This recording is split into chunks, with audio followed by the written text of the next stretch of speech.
everybody. My name is Christina Dooley, and I am the founder of Estrella Consulting, a full-service college planning firm based in Ohio, working with students all over the world.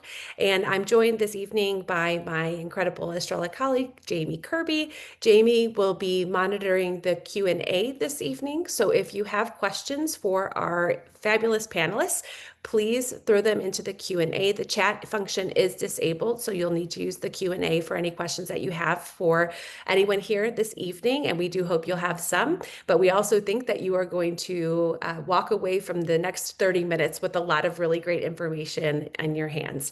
So without further ado, I want to welcome our guests for the evening, which I will say, I just want to put this out there that we are taking them away from a time in the calendar year that is incredibly busy in their worlds. So I am so grateful and thankful for each of them for spending this short amount of time with us, pulling back the curtain on selective college admissions. So we've got Carly Brockett from UCLA. We have Charles Murphy from Rice University and Shawn Abbott from Tulane. And I am excited because we have done this webinar for the past few years. I mentioned to our panelists that this is by far one of our most popular webinars that we do every year. And I'm guessing that is because the topic of selective college admissions tends to be fairly opaque, and there's a lot of rumors and myths that are out there about what schools like the ones that all of these fine panelists are representing, what they're looking for in the admission process. So we're hoping that this evening we can share some information for all of you. I know we have students, parents, school counselors, and other professionals on the webinar or watching the recording. So we're glad that you're here. So without further ado, I want to jump right in because we do just have 30 minutes of this conversation with them, and I want to take advantage of every single minute of that time. So I want to jump in because I was telling our panelists before we joined that one of the questions that we are actually getting quite a bit right now from both families and from school counselors is about the role that AI is playing in the admission process.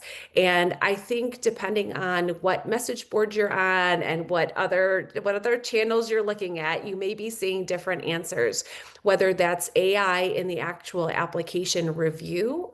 Are there AI tools being used for application reviews, or even what you're encountering as a school with seeing things being generated by AI for the application? So maybe I'll kick it off with Carly. If you want to maybe just share with us, Carly, and welcome again from UCLA. Thanks for joining us. So maybe share with us a little bit about what's happening with AI in the admission process.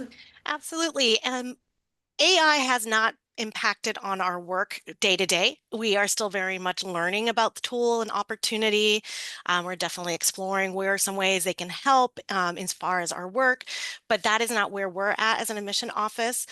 Campus-wide, UCLA has invested in a universal chatbot and different things like that with ChatGPT, and also guiding our students ethically around the use of it.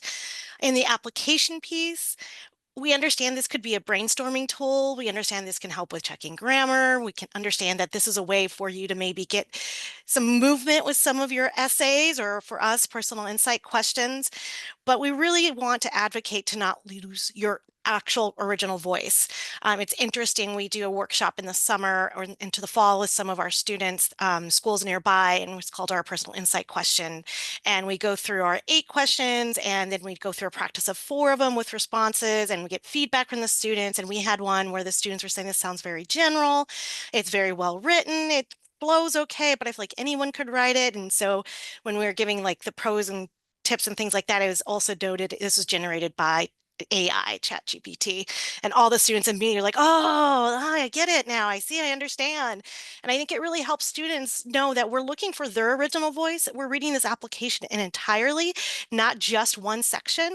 So really for us is trying to educate students, counselors about what best use for it to help with as a tool versus actually using it to do the work that you should be doing and helping you keep your own original voice.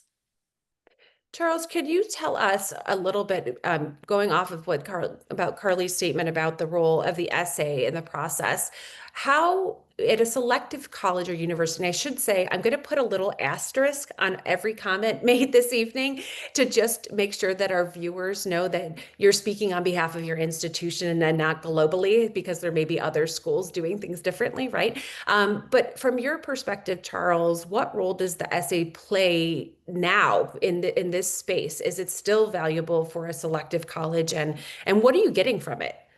Yeah, the essay and essays really we have a supplement at Rice, and I know many other institutions do as well. So we have three supplemental Rice specific questions. I will tell you this: we would not ask those questions, and we would not ask students to respond to them if we didn't think there's value in them. So it does play an important role in our review process. We ask some questions about students' academic interest or interest in Rice, why they would what they would sort of bring to campus and how they contribute to the campus community. And those are three things that are important to us in the review process. And they do give us insights that, a transcript doesn't give that type of insight. And we may get some of it from, a recommendation, but, hearing directly from a student in their own words is still a very important part of the process. And as we're making decisions amongst students who, the vast majority of which are extremely well academically qualified, that writing is important to us, and it's part of the process. In our evaluation, it does carry a good amount of weight. And again, I'll just go back to I'll maybe speak for all of us, but I'll let others say colleges and universities will not ask you to do anything extra that they require that they don't want to look at and that they want to see. So if a college is asking for something, it's important to them.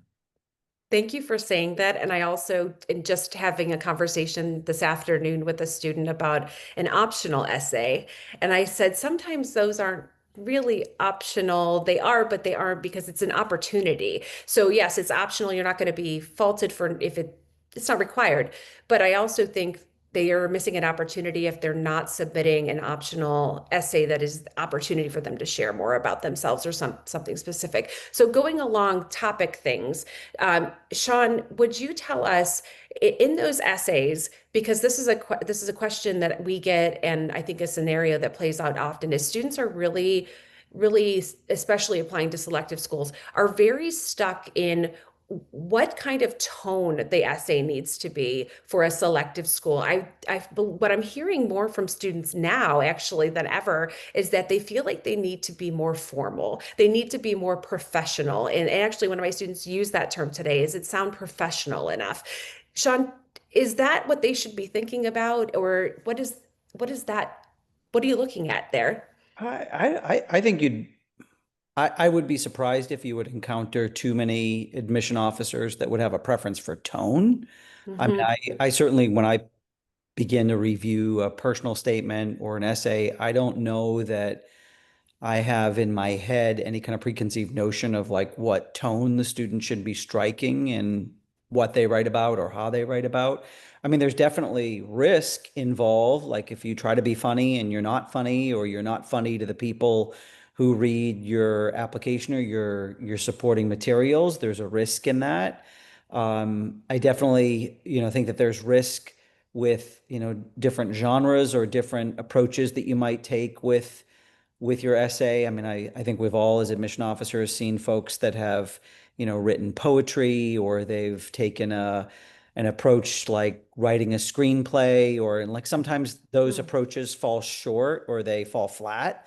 But I don't know that I personally, I don't have an expectation that a student will strike any particular tone in how they write. And I guess it really depends upon what question is being asked of you. I mean, maybe in some of the short answer questions that college universities might be posing, they might actually lead you to take a more informal tone or a more brief tone. And I think you just want to kind of follow the prompt, and whatever the prompt is asking of you, follow the directions to the best of your ability. I think that's a great answer. And I take risks all the time with my children trying to be funny, and it does not land. So one question that's kind of a sidebar from this is one of the, I don't want to say it's a rumor, but one of the things that I've been hearing a lot, and I think we as college counseling professionals hear this frequently, is that the essay may be on its way out. that the essays may end up being something of the past. And what we're seeing are schools, and especially selective schools, encouraging students to consider using things like Glimpse, where they can record a short video statement. Do any of your schools right now use those? And if so, how? What is the value in that for a student, again, who's applying to a selective school? And does it help them stand out? Can it help them stand out? Is anyone using it? Anybody? Charles? Yeah, we started using Glimpse for the first time last year. Sort of, you know, again, I don't want to speak for other schools, but thinking of ways that students can sort of show themselves, for lack of a better term, through the application process. And certainly writing, at least short term, I don't see it going away. I don't see the essays completely going away, but we're certainly not the only institution that through Glimpse or through some other means has looked to get insight from students that way. Again, last year was our first year. I don't know off the top of my head, but it was a pretty low percentage of students that submitted one. So it's not something that has a massive role in our review process currently. But it's something that, for some students can give some additional insight we maybe did not get through another part of the application, and that's where it can be helpful. It's almost never negative for a student. So I wouldn't be afraid of doing it, but again, at least for the rice context, we're sort of beginning to dip our toes into those areas. So, with students applying to schools like all of yours, one of the common threads is that, and you mentioned this earlier, Charles, that the students applying to your schools, for the most part, they're probably fairly exceptional students academically. We have a lot of students applying. They've done well. Their transcripts reflect that. So, one of the ways that students feel like they can be differentiating themselves in the process is through activities. But there's also some conversation, I think, amongst students that feel like they need to check boxes on those activity lists. Are there things that you really love to see, things that are surprising to you that pique your interest on the activity list? And what's the truth about the activity list? Maybe Shawn, do you want to share a little bit about how you all view the activities that the students are presenting? Sure. I think the word quality versus quantity tends to be a word or a kind of explanation for what college universities might be looking to gauge. I mean, it's definitely not not a scenario where college university admission officers are necessarily going to be counting the number of clubs and organizations that you're involved in. I don't know of any college university that has a checklist like community service, athletics, the arts. I mean, I think the general advice that we tend to give to our prospective students is, because we are a residential community and because virtually all of our students live on campus for three out of the 4 years they are at Tulane, we're trying to predict in asking you about what you're involved in outside the classroom, how that's going to translate to our individual environments. So, the best predictor of whether or not you're going to be an involved college student and you're going to leave an impact on any particular college university campus is if you are involved in the communities where you are now. Like, that's why we ask the question. But I don't know that admission officers have any kind of preconceived notion about what you should be involved in. And I've never been affiliated with an institution that has had any kind of checklist that you need to complete in order to be a competitive candidate. I'm also of the opinion that if you're going to produce a resume of what you do outside the classroom, it probably should be restricted to one page. Like, I'm a 55-year-old guy. If my resume can fit on one page, I sort of have the same expectation for a 17-year-old student. So really try to kind of condense and really think about the things that are most important to you outside the classroom. But I will admit, like, what you do outside the classroom and the impact that you have outside the classroom probably has risen in importance than maybe it had 20, 30 years ago. For those universities that are super selective and for those universities that are highly residential. Have you seen any big changes in that amount of time in terms of the Yeah, I will freely admit, I think the stock or the value that I put in the college essay has waned over the course of just even the last 3 years, because I Mhm. do think that many of us do assume that students are relying on AI tools to produce their writing.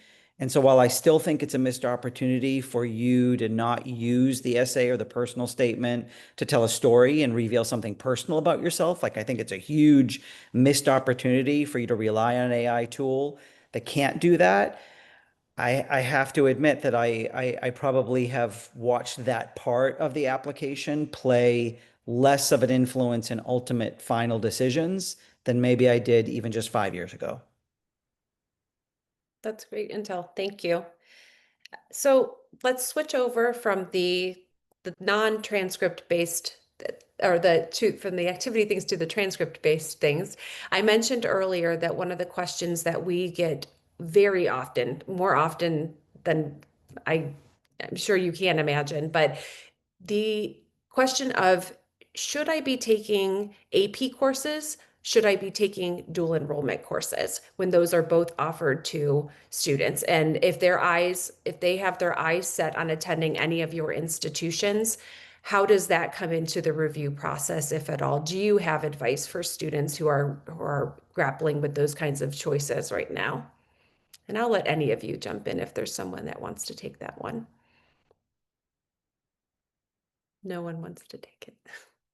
Charles. I can start off and see if others have things to add, but I think there's value in both.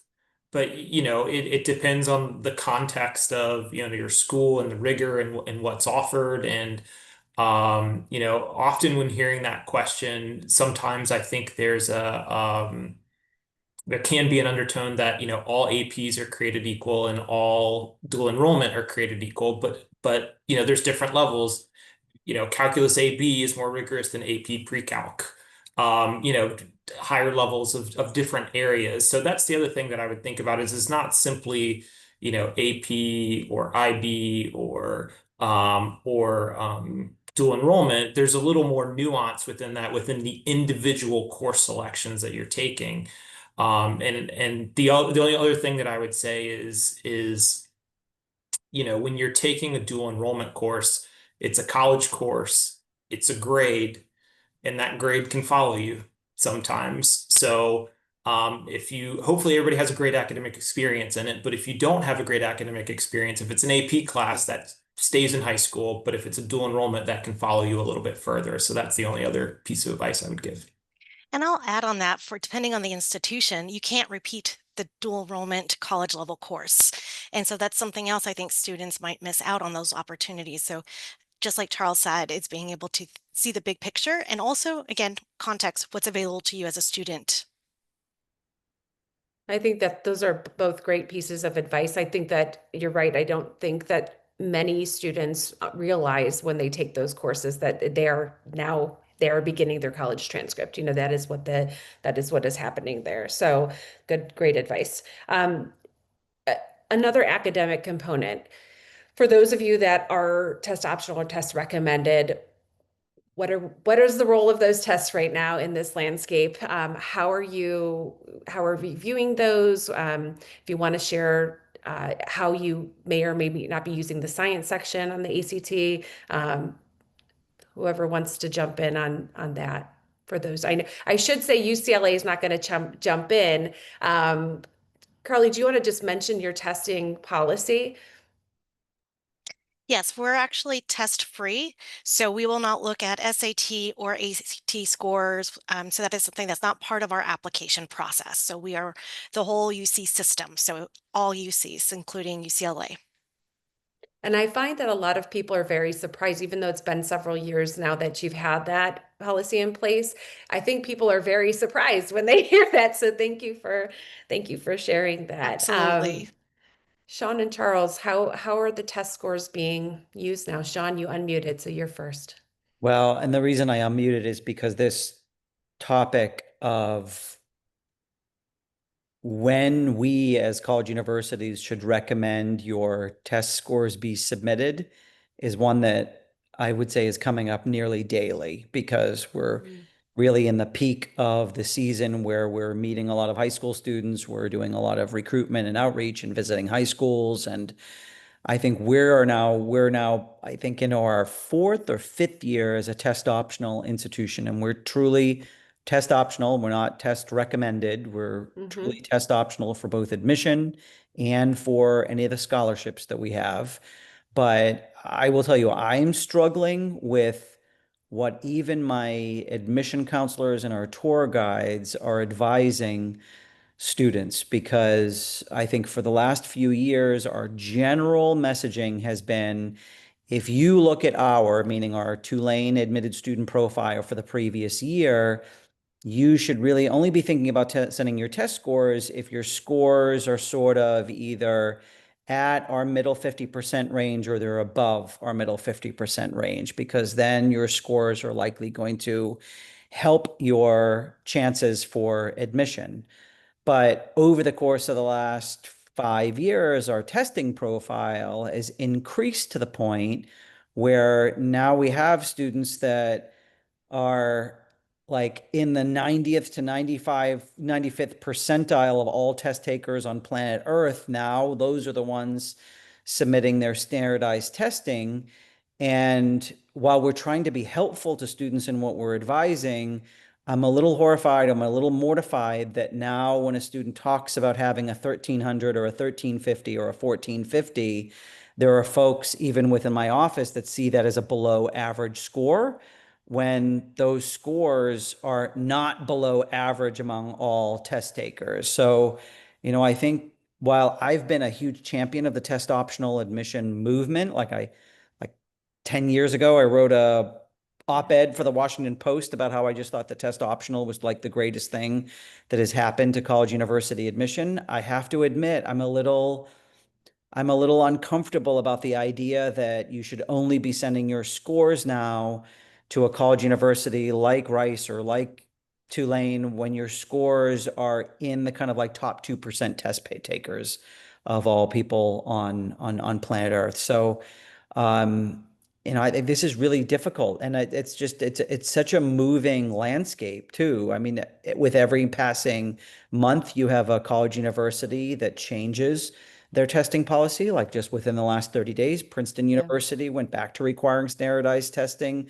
A few months ago, the University of Miami, which is a place that we compete with directly, went back to requiring standardized testing. So this is like really a difficult question to answer in a broad, general way. And it's almost a conversation that you have to have with your individual counselor about whether you should or should not submit standardized testing to any particular institution of higher education, because it's just so nuanced.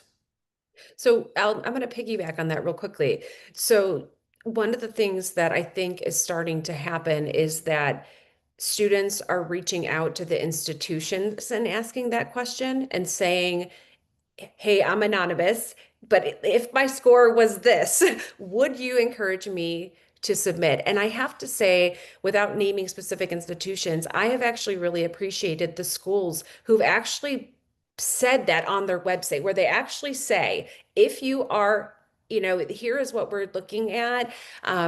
Because you're right, I think it is very sad. And as a parent, I know it's sad to think about the fact that kids who have done incredibly well, that scores that we would have thought were exceptional back even 10 years ago, are Yeah. not. And I Well, agree with you.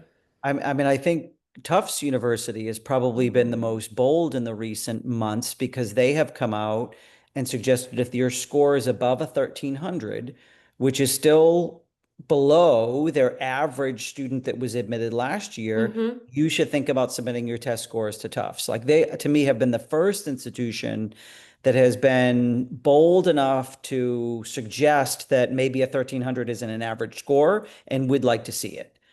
Yeah. I don't know if too many other institutions that have come out with, really firm baselines for where you should think about submitting your test scores. Hmm.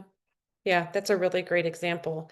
Um, Switching gears for a second to the role of AP scores in the process. I didn't touch on this when I asked about APs and dual enrollment, but Charles, do you want to share with us with a selective college like Rice, what role do the APs scores actually play in the application process? I know the answer to this, but I'm going to ask it so that you can say it.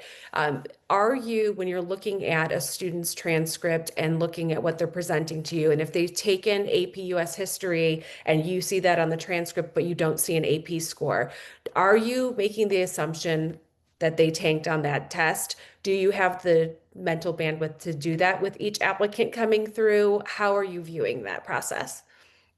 Yeah, I'll just say first, we do allow students to self-report their AP scores if they, took them junior year or prior and have those scores. So we do allow them to do that. But if we don't know, we don't guess, right? We're not going to make a guess about what a student's AP score was or not, whether or not they took the exam or not, because depending on the school district and the policies at the school or whatever, sometimes you must take the test, sometimes you get the choice, and the student, for any number of reasons, may choose not to take the test. So we don't make any assumptions about what the score would have been if it was reported. But again, we do allow students to report scores, and certainly a student who has done well in an AP exam would be encouraged to submit the score as part of one of many things that we're looking at. I think when we talk about testing, and I think it is one of the things, and Shawn talked about it, where there's maybe a little bit, for good or for bad, easier comparison, right? Because it's a standardized national or international test. For all of us, well, maybe not for UCLA, but for all of us that use testing in some way, it is one component of the review process. So that's just the other thing I would just continue to emphasize, whether it's a test required, test recommended, which is where we are, a test optional institution. For all the institutions I've worked at and all the ones I know, it's always one component of the process. It's never the process. Thank you. You did exactly what I was hoping. This is exactly it, is that it sounds different coming from you. So switching gears to another piece of the application in terms of additional information that students might be submitting, can you tell us, because this has grown in popularity, and even just since we did this webinar last year, the number of what we would call like research opportunities that students have, whether those are summer research programs, programs where the students are actually paying to have a mentored research experience. How do those come into your review process at schools like yours that are selective? Do you like seeing students coming in with that kind of thing already on their resume? How do you view those when you see that on an application?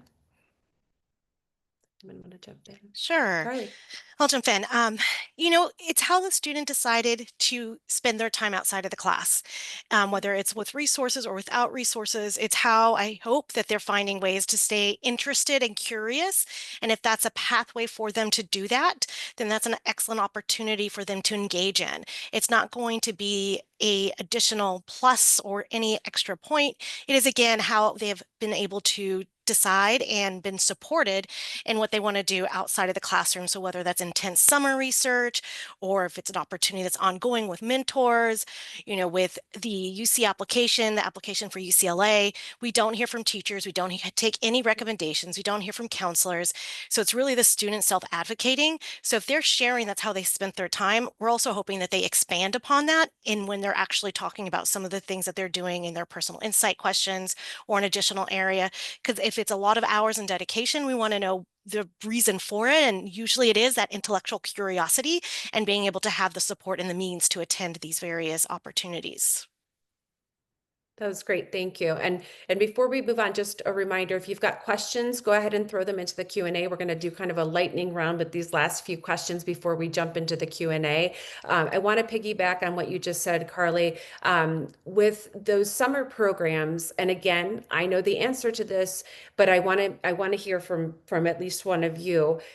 If a student has on their activity list or resume that they've done a summer program at, I will insert name of other selective institution, maybe it's your own, a summer program on that college campus, does it provide any kind of significant bump in your review process?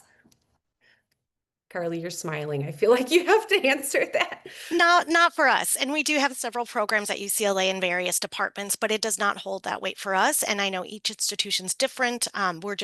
We also don't track demonstrated interest. So it's just a very different type of experience. And it goes back to this is how the student decided to spend their time outside of class and their summer. Great. Charles or Shawn, is there anything different that you'd add in that? Oh, this is a hard one for me because we are one of those places that does track Mm-hmm. demonstrated interest, and Mm-hmm. we do pay attention to whether or not a student has done one of our summer programs. So, for better or worse, we are one of the places where we do pay attention to what a student does over the summer. And if it is Tulane related, I can't deny that it has an influence of the admission decision. You use the word significant impact. I definitely wouldn't, or you use the word significant impact. I wouldn't say doing a Tulane summer program has significant impact, but we would notice and we would pay attention. I don't know that we would notice and pay attention any more than if you worked at McDonald's or Raising Cane's for 40 hours a week for the summer, but we would notice. Thank you. And I wouldn't say it's for better or for worse. I think it's just like Carly said, I do think institutions have to do what is right for their institution, and it's not going to be the same across the board. And you are not the only institution that's doing that and paying attention to those programs on their campuses. I think one of the things we run into sometimes are students who think that they participate in a summer program at a selective school, that somehow that overshadows a poor transcript, that overshadows other pieces of it. And that I know is not the case at schools. You still need to be a competitive applicant. And that may be the extra demonstrated interest bump that you're talking about, Shawn, to actually show that they're interested in your institution. Okay, just a couple quick ones, and then we're jumping to the Q&A. So one of the myths that we hear all the time, and I just heard this last week from one of my local students, do your schools limit the number of students per high school that you're admitting? Will you only take 10 schools from Jones High School or Smith High School, whatever that is? No. Okay. Their heads are shaking. So I'll take that as a no.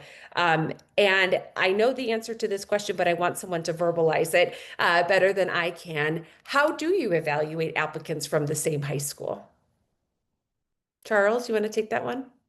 Yeah, sure. I mean, the way that we read applications, we have a territory manager.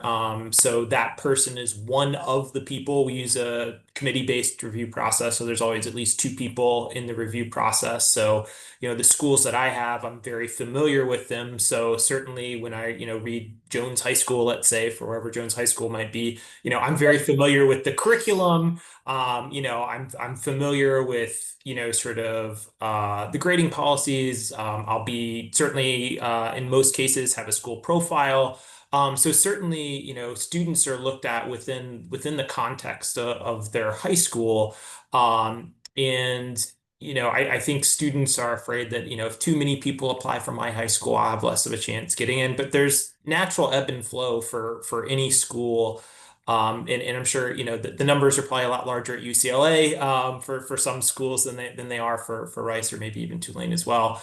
But there are ebbs and flows throughout time. So certainly we're not, capping or anything like that. But we do review within the context. So I mean, we talked about AP and IB earlier and dual enrollment. We're not going to expect a student to have taken AP courses that don't exist at their high school. And that's why we have this contextual review. Thank you. So that was one myth. My last question before Jamie gets to the Q&A is, what is the myth that you hear the most about selective colleges like yours that you just want people to just stop with it? There's probably a lot. I'll just say that it's random or it's a lottery. There a lot of time and energy and effort goes into the review process, and especially at selective institutions. That I often say reasonable people can disagree about the decisions that come out, but it is not random, and a lot of work by a lot of offices and a lot of people go into selecting classes. Carly, do you have a favorite myth? It's not so much of a myth, but I think when decisions come out, a lot of students who may not have the decision that they wanted, especially from a highly selective, might take it personal when we just have so many qualified applicants and we only have limited seats. And I think so much of this is to what Charles said, there's so much work that goes into it. It's such an important piece of the evaluation process. We're looking to bring in a diverse class with lots of depth and students and well-roundedness within all of that. So I think that's the piece, is just understanding that sometimes it just may not have worked out the way that they thought, but it's going to have amazing opportunities.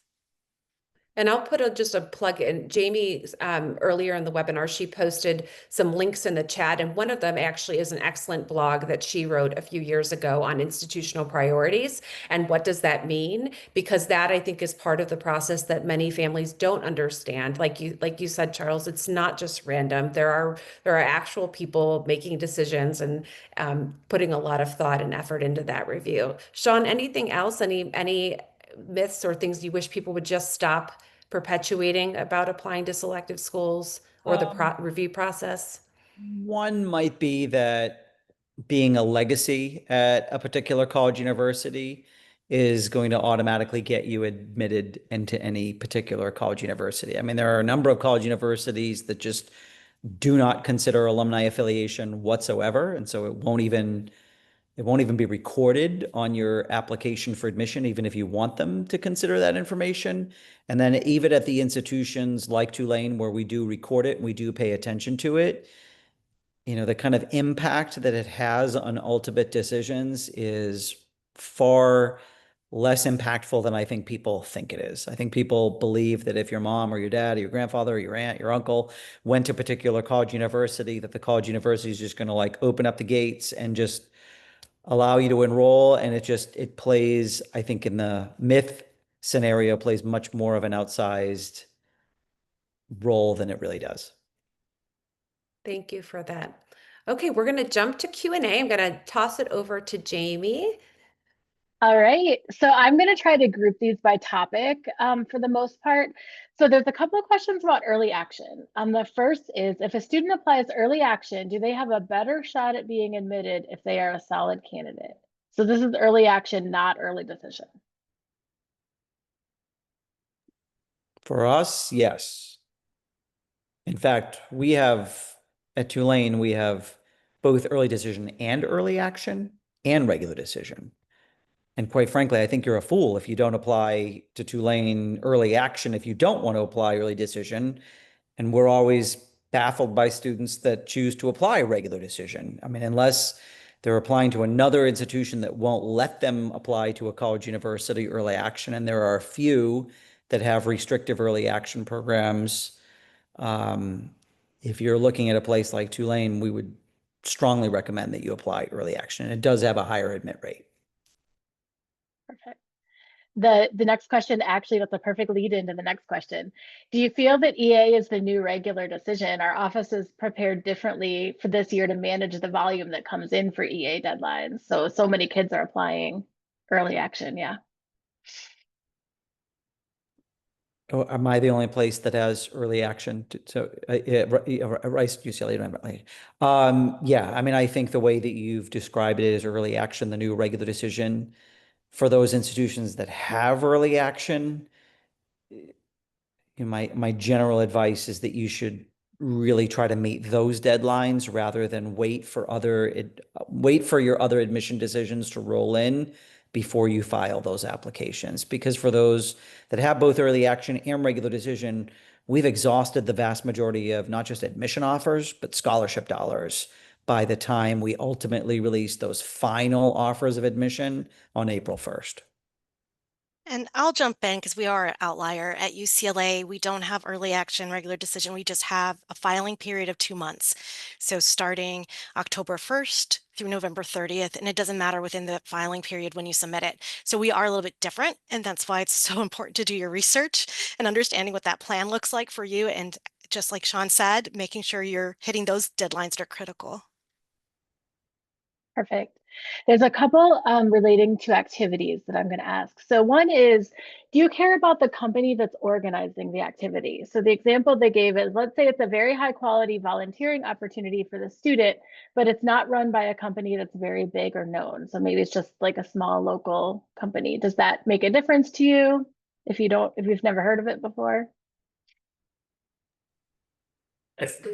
Just to verbally say it, no. I think it's also some shaking of heads. The quality of opportunity, what the student gets out of it, and the impact they make in the activity is not a one-to-one with how well known the place where they had the part-time job was, or the organization they volunteered with.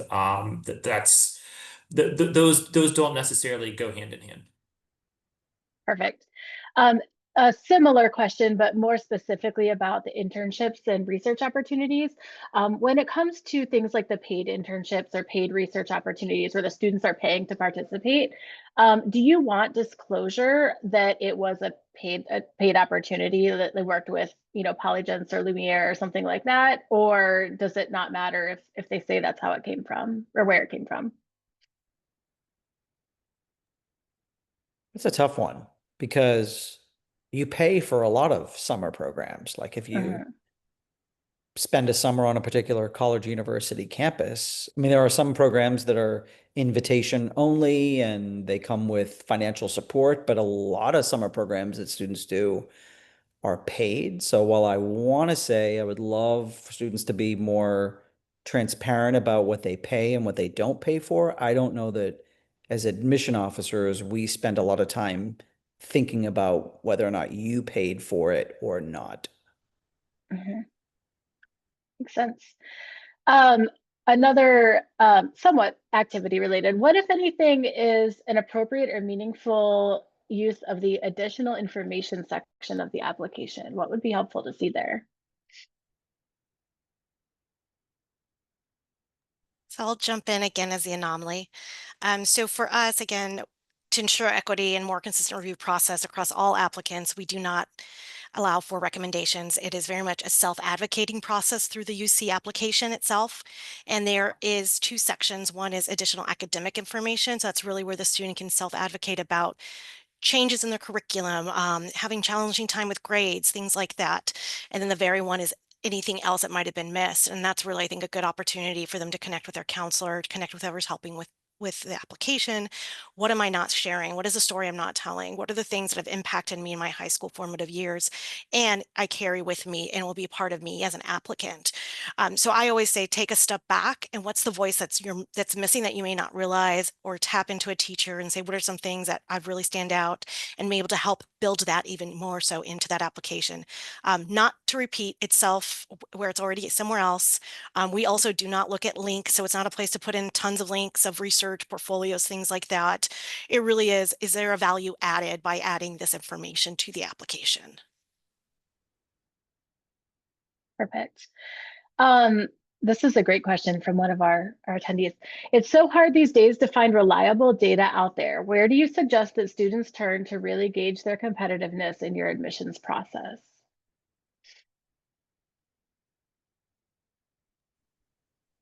Yeah, I think that's going to be a little institution specific. We have profile. I'll speak for Rice. We have a student profile on our website, and that can give some insight.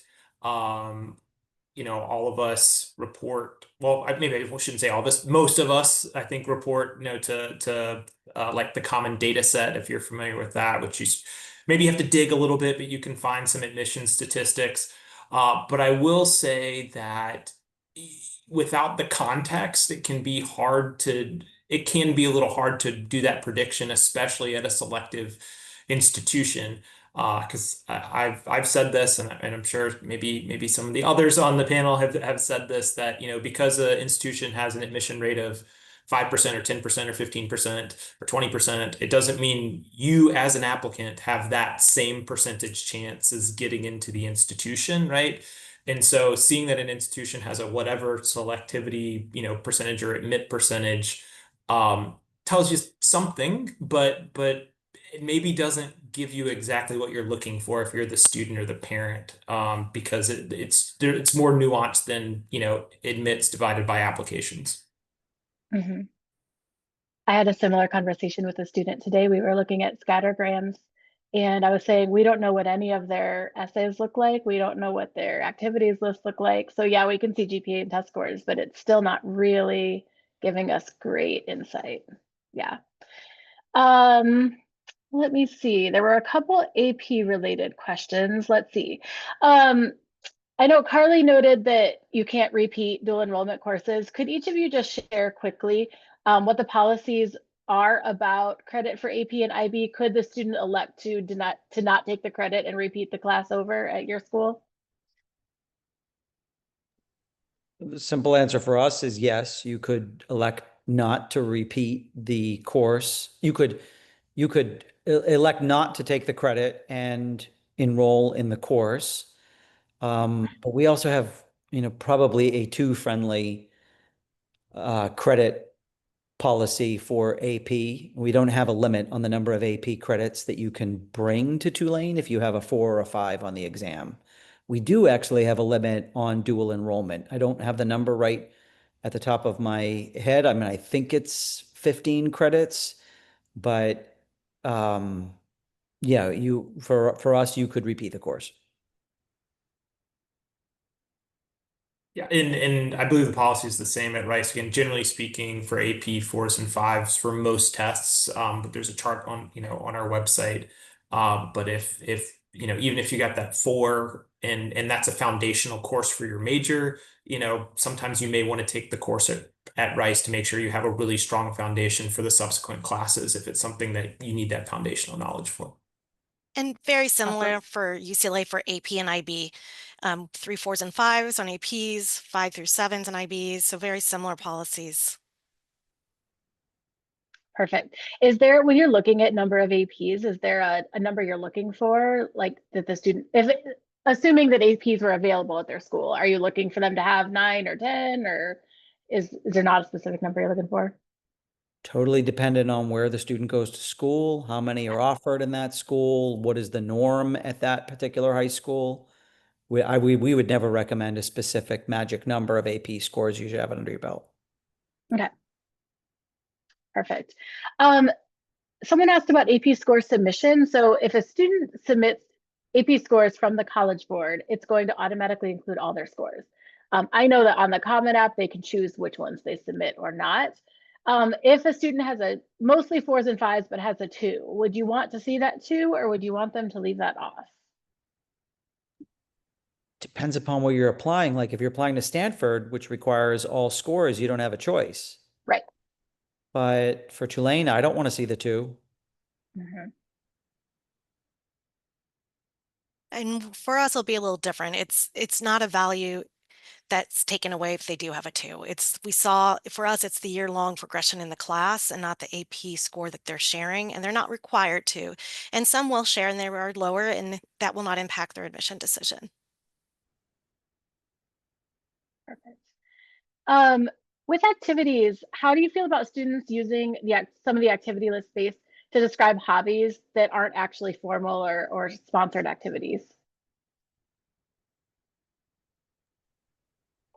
I think that's fine and I think Carly sort of said it earlier, how are you spending your time? And there are some, self-study things or those types of things that you may want an admission officer to know about, even if it's not through a club or an organization or through your school. So I think there's value in doing things that are more formalized, but if you're doing things individually, I wouldn't leave it off if you think it's an important part of how you spent your time and you want an admission officer to know that when you're reviewing your application.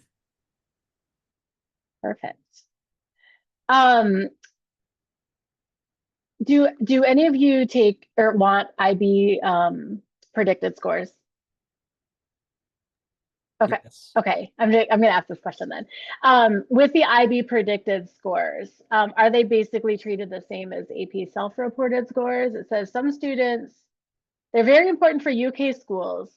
Some students are worried about their impact on US admissions. So if you ask for predicted scores, how are they looked at? I mean, for us, we use them in conjunction with a review of your transcript. And we Okay. do expect that your predicted scores, if you're in an international baccalaureate program, that your predicted scores will be in close alignment with your final results. And we'll definitely collect final results. And every year we have a couple of students whose predicted results did not match their final results, and we have to revoke admission. So we use them very similarly to how we review a transcript. All right, I think we have a good question to end on. Could each of you share an example of how a strong student stood out among all the other strong students?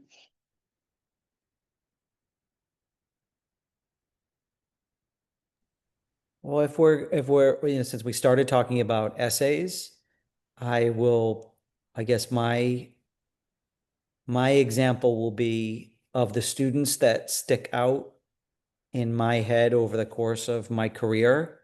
And I think about their essays. They were written on the most like uninspirational topics you could ever imagine. Like they were not essays about curing cancer or anything all that prolific. They were written about like very mundane, pedestrian, boring topics. And I think that, at least to me, it proves that the topic is irrelevant in terms of like what you write about. You can write a really good essay about virtually anything in your life. Yeah, I somewhat similar. I was thinking about an essay that I read that talked about a part-time job, which was, on the surface, not an extremely interesting part-time job. It was not, I have an internship with this company and we're doing this cool cutting edge stuff. It was, a very, mundane teenage part-time job, but the way that they articulated what they learned through that experience, again, the experience itself is maybe common, but the way that the student was able to convey that, is something that I just, again, still remember several years later. So I think that that's one thing that sort of sticks out. And again, I think how students can articulate their experiences sometimes can really, enlighten, the reviewer with who they are and how they'd impact campus. And along both of those comments, I would say it's when they invite me in. It's giving a little bit of glimpse of how they get joy or how they tackle on challenges. It's bringing in the reader into it. It's not going to be one very specific line. It's just the being able to bring in and welcoming and being themselves. It really does come out. Thank you.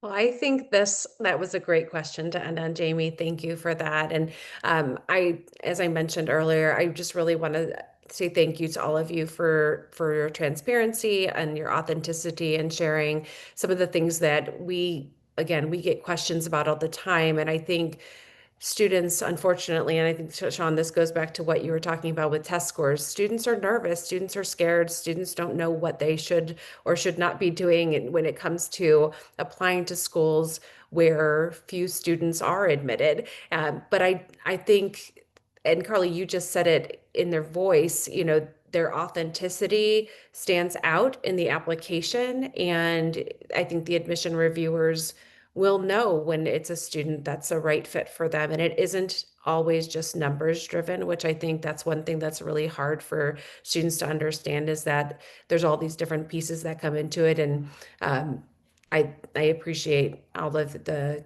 comments that you made and the examples that you gave. So thank you for being with us tonight.